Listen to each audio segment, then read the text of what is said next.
네, 이재현의 뉴스 정면 승부 1부 뉴스 인앤아웃으로 시작하겠습니다. 오늘 주요 뉴스를 정리해드립니다. 김영민 아나운서 나오셨습니다. 안녕하세요. 네, 안녕하세요. 예, 추은호 해설위원 함께합니다. 안녕하세요. 네, 안녕하세요. 예, 오늘 윤석열 대통령 임기 첫날입니다. 자, 취임식부터 좀 정리를 해볼까요? 네, 윤 대통령과 김건희 여사는 오늘 오전 10시 국립현충원을 참배하고 국회로 이동해서 취임식에 참석했습니다. 제가 여기 대본에 윤 당선인이라고 썼네요. 이 첫날이라서 헷갈렸나 봐요. 윤 대통령은 객석을 향해 10m 정도 튀어나온 돌출 무대에서 취임사를 발표했는데요. 이번 취임사를 좀 살펴보면 몇 가지 눈에 띄는 키워드가 있었습니다. 일단 반지성주의가 민주주의를 위기에 빠뜨린다. 이 어려움을 해결해 나가기 위한 보편적 가치가 바로 자유이다. 네. 또 양극화와 사회 갈등이 자유와 민주주의를 위협한다. 그래서 이를 해결하기 위해선 과학과 기술, 혁신이 필요하다. 이런 메시지를 전했거든요. 저는 사실 틀어놓고 제 할 거 하면서 이렇게 들었는데도 네. 자유라는 말이 굉장히 많이 나왔다. 이거는 느껴지더라고요. 네. 어떻게 보셨는지 뉴스인 부탁드립니다. 그렇습니다. 오늘 자유라는 말이 35번 나왔습니다. 굉장히 많이 나왔죠. 네. 대통령의 취임사에는 그 새 정부의 비전이 이렇게 압축적으로 담겨 있기 마련입니다. 그래서 취임사를 잘 뜯어보면은 그 정부의 5년이 어떻게 흘러갈지 이렇게 대략적으로 눈치를 챌 수가 있는데 말씀하셨듯이 윤석열 대통령의 취임사 관통한 키워드가 자유였습니다. 네. 근데 어느 시대나 그 시기 나름대로 이래 도전이 있지 않겠습니까? 근데 윤석열 대통령이 보는 이 시기의 도전은 뭐냐면은 자유민주주의가 위기에 처해 있다. 네. 그것을 풀기 위해서는 민주주의의 위기를 풀기 위해서는 자유의 가치를 좀 더 재발견해야 되고 공유해야 된다라는 것에서 해법을 찾고 있는 것 같아요. 예. 네. 흔히 근데 자유를 강조하다 보면은 이 자유라는 것이 강자를 위한 논리 아니냐, 승자 독식의 논리 아니냐 그런 비판이 있을 수도 있거든요. 네. 거기에 대해서 윤 대통령은 그런 인식은 아니다 거부하면서 자유시민이 되기 위해서는 일정한 수준의 경제적 기초 그리고 공정한 교육, 문화적 접근 기회가 보장돼야 된다. 그러니까 승자 독식의 자유가 아니라 함께하는 자유의 중요성을 강조한 거죠.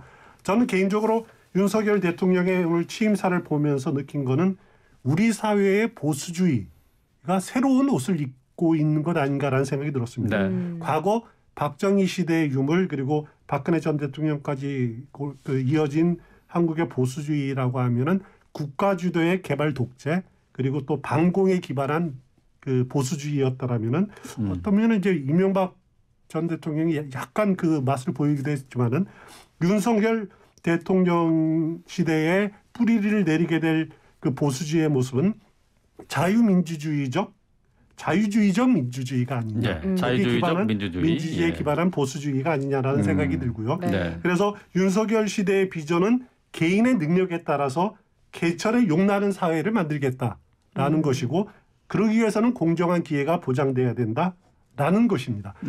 그런데 오늘 이렇게 취임사를 쭉 보면서 어디서 많이 봐온 것 같은 그런 느낌을 제가 개인적으로 받아서 네. 좀 찾아보니까 윤석열 대통령이 정치 참여 선언한 거 네. 작년 6월 29일 거기에 선언문에 담긴 자유에 대한 소신 표현 또 승자 독식 안 된다 그런 말이 고스란히 담겨져 있더라고요. 그렇군요. 그러니까 윤 대통령의 오늘 취임사는 단순히 미사여구라든가 아니면은 뭐 화려한 약속 이런 걸 담는 것보다는 자신의 평소의 생각들을 담담하게 이렇게 수리한 것이 아니냐라는 생각이 들었습니다. 예. 네. 그런데 이 취임사에서 주목해야 될 게 자유뿐만 아니라 북한에 대한 이야기도 있었거든요. 북한이 핵 개발을 중단하고 실질적인 비핵화로 전환한다면 국제사회와 협력해 북한을 위한 담대한 계획을 준비하겠다. 이렇게 밝혔습니다. 사실 윤석열 정부는 대북 강경기조를 펼치지 않을까 하는 관측이 많았는데 이 취임사에서 북한에 대한 언급은 어떻게 보셨어요? 예, 그 새 대통령 취임사에 당연히 북한 문제 어떻게 다루겠다 해법이 들어갈 수밖에 없고 어떤 네. 수준으로 담길까 관심이 될 수밖에 없었죠. 눈에 띄는 기억나는 그 취임사 중에서 김영삼 전 대통령 경우는 피는 물보다 진하다. 어떤 동맹도 민족을 대신할 수 없다. 이런 엄청난 말을 이렇게 취임사에 담기도 네. 했는데요. 예. 그리고 김대중 전 대통령 경우에는 아예 그 대북 독트린을 남았습니다. 여기다 뭐 무력 도발 용납 안 되고 우리 흡수할 생각도 없다. 또 그 화해 협력 가능한 문제부터 하자. 이런 대북 3원칙을 취임사에서 천명한 적도 있습니다. 예. 그리고 보수 정권이었던 이명박 전 대통령 경우에는 통일의 문 언급하고 그리고 보수 대통령으로서는 또 예외적으로 남북 정상회담 언급하기도 하고 네. 이렇게 좀 상당한 무게중심을 두고 대북 문제를 다뤘던 것도 사실이거든요. 예. 근데 문재인 전 대통령의 취임사를 보면은 주로 한반도 평화 문제를 언급합니다. 예. 그리고 북핵 문제에 대해서는 가볍게 터치를 하고 넘어가거든요. 해결할 토대를 마련하겠다 정도로. 그런데 오늘 윤석열 대통령의 대북 문제 언급을 보면은 비교적 드라이했다. 그런 생각이 됩니다. 네. 비핵화 그리고 북한의 핵 개발, 위협, 전쟁 이런 강경한 표현들도 들어가 있지만은 네. 그렇다고 압도적인 힘의 우위를 바탕으로 대북 강경론 일관하지도 않았거든요. 네. 대화의 문은 열어놓겠다. 그리고 북한이 핵 개발 중단하면은 북한 경제, 주민의 삶을 획기적으로 개선할 수 있는 담대한 계획을 준비하겠다. 네. 어떻게 보면 이런 수준의 언급이 당연한 것 아니냐, 예, 특별한 것 예. 아니냐라고 비판적으로 볼 수도 있겠지만은 그렇다고 저는 이제 그걸 너무 이렇게 거창한 대북 제안을 하는 것보다는 실질적인 진전을 하나하나씩 꾀하겠다라고 하는 신중한 접근 방법이 아닌가라는 생각이 들었습니다. 예. 네. 비핵화에 나선다면 담대한 계획을 준비하겠다. 여기에 방점이 좀 있을 것 같은데요. 남북관계 원칙적인 또 원론적인 언급이라고 보면 될 것 같습니다. 자, 오늘 취임식에 외국 국빈들도 많이 나와 있었죠? 네, 그렇습니다. 싱가포르 대통령, 중앙아프리카공화국 대통령, 미국 대통령 부군, 일본 외무상 등 세계 각국의 경축 사절단이 참석했는데요. 특히 중국을 좀 주목할 필요가 있습니다. 네. 왕치산 중국 국가 부주석이 참석했는데 중국이 파견한 대통령 취임식 축하 사절 중 최고위급으로 알려졌습니다. 아무래도 한중 관계를 강화하기 위한 그런 시그널로 보이는데 사실 윤 대통령은 한미 관계를 강화하겠다 이런 발언 많이 해왔던 만큼 앞으로의 한중 관계가 어떻게 될지 좀 궁금하더라고요. 예, 그렇습니다. 중국이 굉장히 신경 쓴 것이 역력히 보이죠. 네. 왕지산 부주석은 시진핑 주석의 측근이기도 하고 어떻게 보면 부주석이니까 세컨드 아닙니까? 네. 굉장히 높은 고위급 인사고 지금까지 중국이 파견한 그 취임식 축하 사절 중 가장 최고위급입니다. 그만큼 중국이 윤석열 대통령과의 관계에 신경을 썼다라는 그런 의미인데 이제 바이든 미국 대통령의 한국 방한이 다음 주말쯤에 예정돼 있지 않습니까? 네. 윤석열 정부가 미국과 지나치게 밀착한 거 중국도 당연히 견제할 필요가 있을 거고요. 네. 그리고 올해가 한중 수교 30주년이 되는 해입니다. 네. 그런데 시진핑 주석의 방한이 돼야 되는데 계속 미루고 있지 않습니까? 물론 그 3년임 문제도 있고 또 코로나19 확산 문제도 있고 여러 가지 중국 내부의 상황이 있겠지만은 그것을 또 이렇게 마냥 미룰 수도 없는 상황이고 그렇다고 연내 실현하기는 어렵고 네. 그런 상황에서 중국으로서는 지금 보낼 수 있는 최고의 격을 갖춰서 이렇게 왕치산 부주석을 보냈다는 생각이 듭니다. 하지만은 윤석열 정부와 중국과의 관계가 그렇게 썩 원만할 것이냐? 그렇지는 않지 않을까라는 것이 일반적인 시각인데요. 가장 뜨거운 감자는 윤 대통령이 선거운동 시절에 말한 사드 추가 배치 네. 이 문제가 될 겁니다. 네. 이 문제가 구체화되면은 중국 당연히 반발할 거고 어쩌면 보복 조치를 할 수도 있을 겁니다. 그래서 일단 윤석열 정부에서는 전면적으로 여기에 나설 수도 없을 거고 그래서 사드 추가 배치는 일단 놔두고 성주 사드 기지 그걸 정상화하는 거 먼저 우회로를 이렇게 택할 가능성이 높지 않느냐 이런 추측은 할 수 있는데 아직까지는 조금 더 외교 당국의 이렇게 선택을 지켜봐야 될 것 같습니다. 네.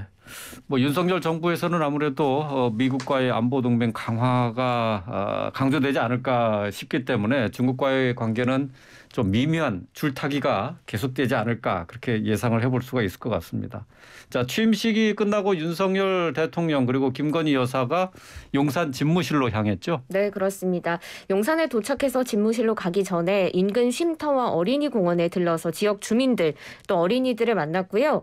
용산청사 입구에 도착해서는 기다리고 있던 직원 300여 명에게 국민이 다 함께 잘 사는 나라를 위해서 한번 신나게 일해봅시다 이렇게 말했다고 합니다.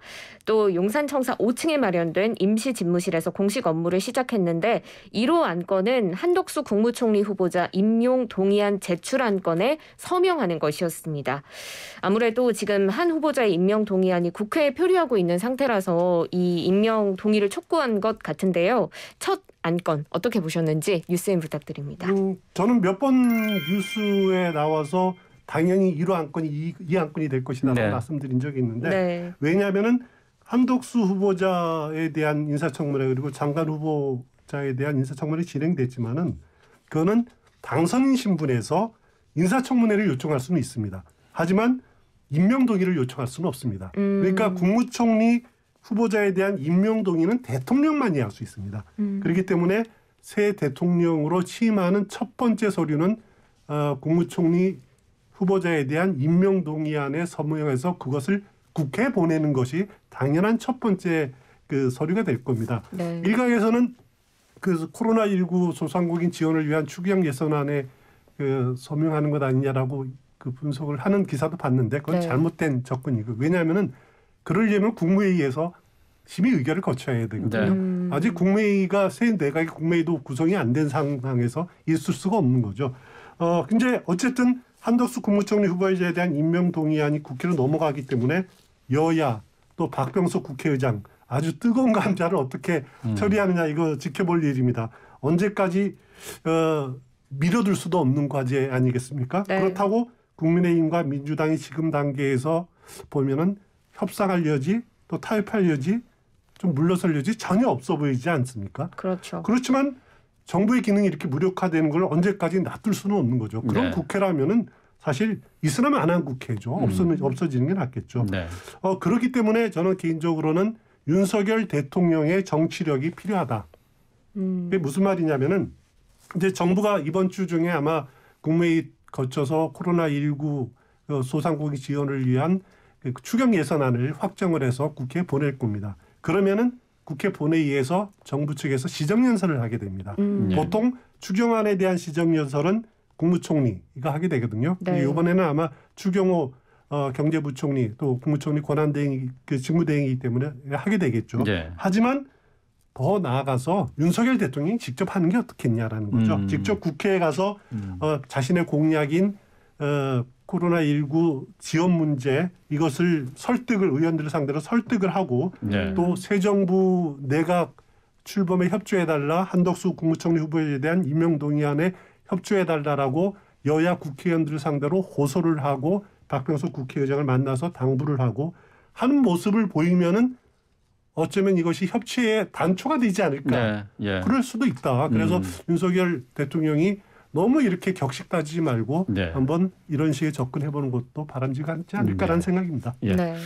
신임 윤석열 대통령 이제 거대 야당을 상대해야 되는데 좀 생각해야 될 포인트가 좀 있을 것 같아요. 자, 문재인 전 대통령 이제 전 대통령이 됐습니다. 어제 청와대를 나와서 마지막 퇴근을 했는데요. 네. 오늘 취임식 마치고 양산으로 갔죠? 네, 그렇습니다. 오늘 제20대 대통령 취임식에 참석한 뒤 서울역에서 KTX를 타고 울산 통도사역으로 향했고 거기서 또 차량을 타고 네. 양산에 있는 평산마을로 이동했습니다.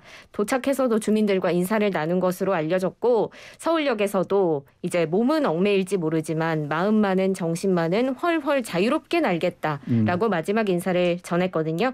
어제 퇴임식부터 오늘 서울역의 모습까지 문 전 대통령의 마지막 모습을 좀 어떻게 보셨습니까?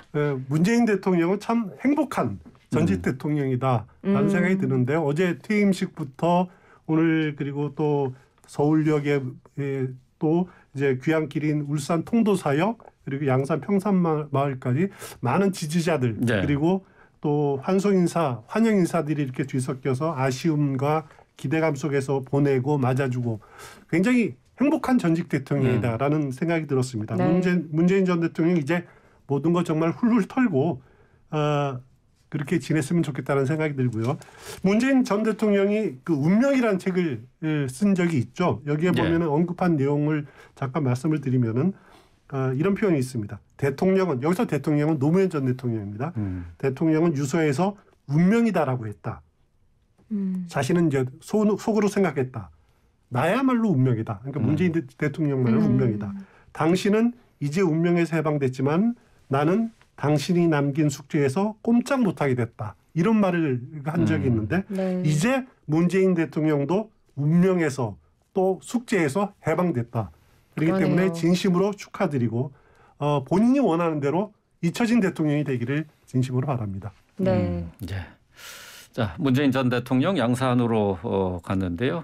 지지자들의 환영과 환성 속에서 이제 또 새로운 날들을 맞게 됐습니다. 자, 오늘 취임식이 있었는데 그 새벽에는 한동훈 법무부 장관 후보자 인사청문회 오늘 새벽까지 계속됐죠? 네, 결국 오늘 새벽 3시 반에 끝났고요. 네. 17시간 30분 만에 종료됐습니다.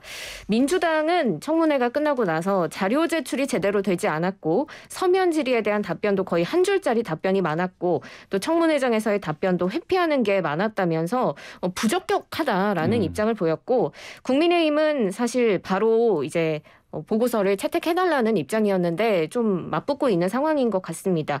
일단 청문회를 어떻게 보셨는지 총평 오늘은 좀 부탁드릴게요. 예, 일주일 연기돼서 이렇게 열렸는데 한마디로 말해서 민주당의 참패다, 완패다라는 생각이 듭니다.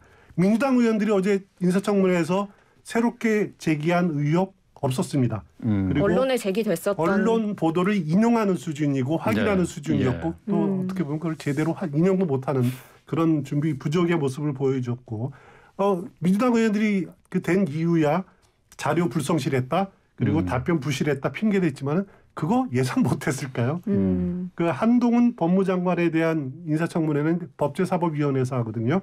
국회의원 중에서 법을 제일 잘하는 사람들입니다. 네. 법을 제일 잘하는 사람은 무슨 말이냐면 가장 논리적인 사람들이라는 거죠. 그런데 어떻게 보면 별로 논리적이지도 못했고 민주당 의원들이 날카로운 모습도 보여주지 못했고 그렇기 때문에 저는 어제 인사청문회를 보면서 민주당의 참패다, 완패다라는 평을 내릴 수밖에 없을 것 같습니다. 네. 근데 조금 이해가 되지 않는데 말이죠. 이게 사실 민주당에서는 벼르고 별렀던 인사청문회 아니겠어요? 맞아요.